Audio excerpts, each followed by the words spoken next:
takes them under their wing, so to speak, some grizzled vet who's married with kids and has been in the league for 15 years and basically teaches you, like, this is how it's going to work. And I'm curious how that's going to happen, again, in the NHL. We've talked a little bit about it, like, I guess, this new provision in the CBA where the Players Association evidently has been fighting for a more relaxed dress code, or I guess no dress code. Basically, my understanding is players can wear almost whatever they want now to the games, and historically it was always just a suit. And I would guess 80-90% of players will continue to wear suits. The question is, who breaks loose?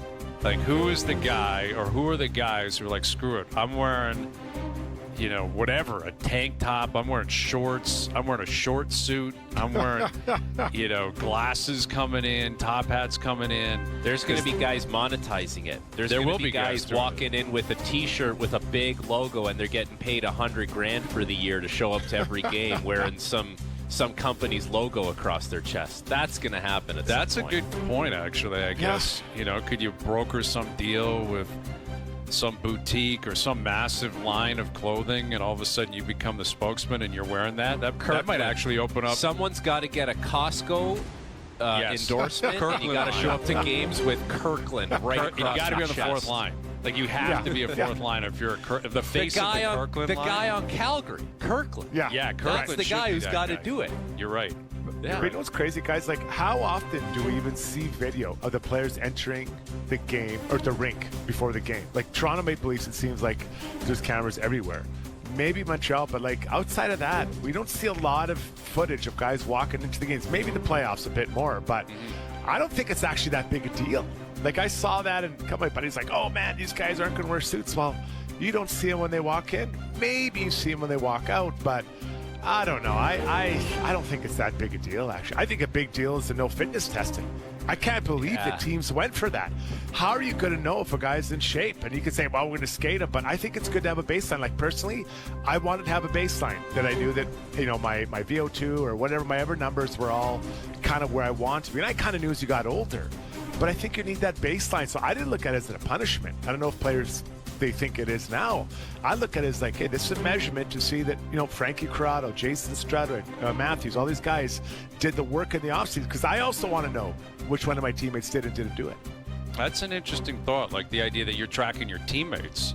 Yeah. I hadn't thought of that, but you're right. If some guy steps up, can't do anything in the VO2, you're like, I know what this cat's been up to the last 3 or 4 months, and we got to have a big year, and this isn't a great start. Yeah, this guy stopped hacking darts in the middle of August, getting himself ready for the VO2. He thought he was going to show up and go 20 minutes on the bike. Not going to happen. You know what I think has happened, though, Struddy? I think, training for hockey has changed now so much that guys train a certain way for hockey, and then they get to a certain point in the summer, call it middle of August, and they go, you know what? Fair point. I actually got to get ready for fitness testing now. And it's like two different things.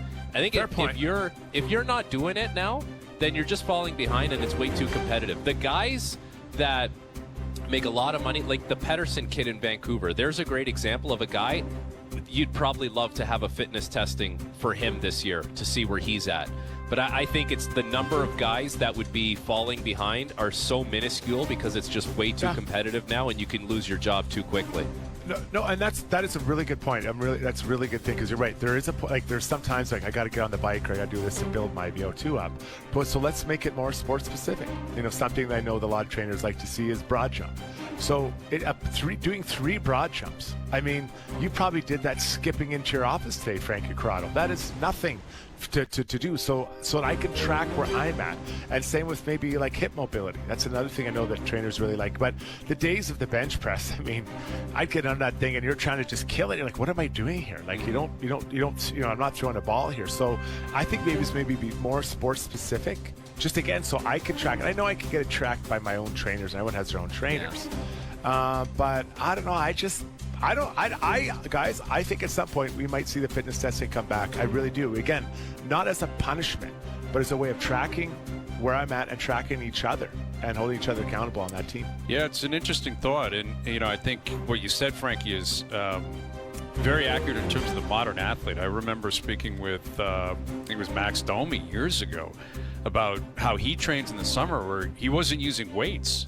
it was all like running and, stretching. And, like, he was working out extensively. Clearly, he's in incredible shape, but was not like throwing up dumbbells and bench press and all that, where, again, to prepare for the test just to make sure Craig Berube's happy with you, maybe you got to do that. Like, if there's some sort of expectation, like you got to hit 15 at 225 or whatever the number is and whatever the denomination is, where it may not be conducive to what you're doing all summer.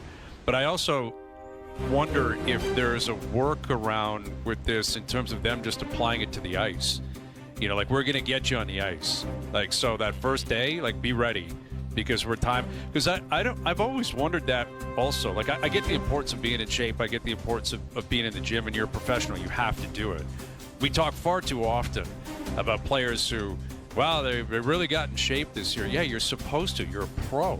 Like, you have to do that. But, like, that's a requisite. It's not something you should be getting some, flowers for, or some celebration that you did it.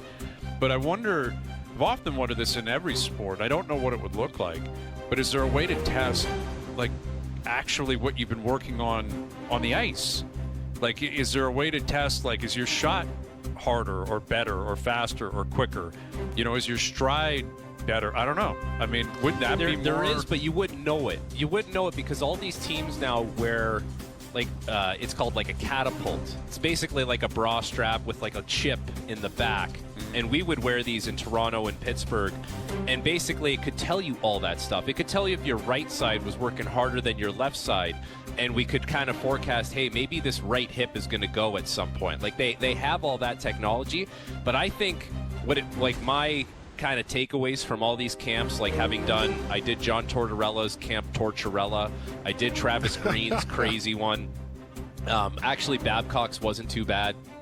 But all these guys want to see is when you are pushed to a place that you don't feel comfortable going, what's the look on your face? Are you still grinding through it? Do you look like you're defeated? Do you look like you're tired?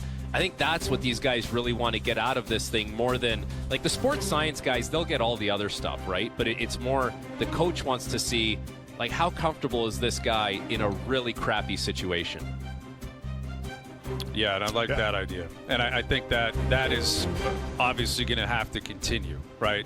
Like, regardless of what the CBA says, coaches are going to have theirs. But every sport, has softened in that. Like, you talk to old school football coaches, hockey coaches too. It was always two-a-days. Like, there were two-a-days all the time. That's what it was. You showed up in the morning, you grinded for 2 hours, go have some lunch, chill for a bit, get the pads back on. We're going to hit again in the afternoon. And, they're still complaining about that. And the game's softer now, and the game's not as good, even though there was no evidence that the two-a-days actually meant anything come the season.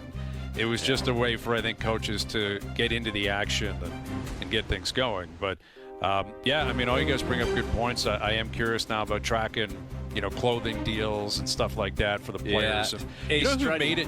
Who made it big was Cherry. Don Cherry is the guy who made it big. Yeah. Like that's right. when it popped, though. That's that.